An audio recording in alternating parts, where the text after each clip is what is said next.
In the Bible, we find one of the most beautiful appeal from God. It says, "Today, if you hear His voice, harden not your heart." Would you like to spend this day with God? Listen to this devotional. This Day with God, a devotional by Ellen G. White. You can conquer. I thank thee and praise thee, O thou God of my fathers, who hath given me wisdom and might. Daniel 2, verse 23. In this age, a time of satanic wonders, everything conceivable will be said and done to deceive, if possible, the very elect.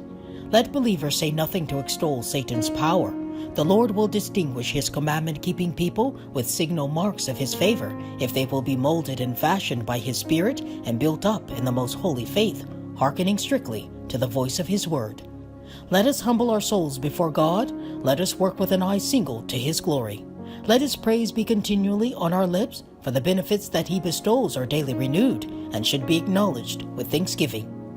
God is long-suffering and of tender mercy. Should He deal with us according to our perversity, according to our foolish, erratic course, our changeableness, where would we be? But He knoweth our frame, He remembereth that we are dust. Psalm 103, verse 14. Remember that no human being is of himself sufficient to stand against the wily foe. Hide in God and be sure that the Holy Spirit is with you. You can conquer the enemy only as the Lord goes before you. If we stand in the great day of the Lord with Christ as our refuge, our high tower, we must put away all envy, all strife for the supremacy. We must utterly destroy the roots of these unholy things, that they may not again spring up into life.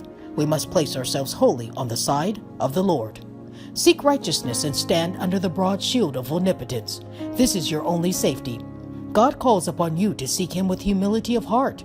Read Daniel's prayer and see if your experience will stand the test of fire. God will richly bless those who humble themselves before Him. We must not allow ourselves to be chilled to death by those who know not what it means to walk with God. We must not allow ourselves to enter into contention. We are to speak words that make for peace and grace and truth. We are to search our hearts diligently, humbling ourselves before God. We are to respect our brethren, but we are not to place them where God should be, for they are but men.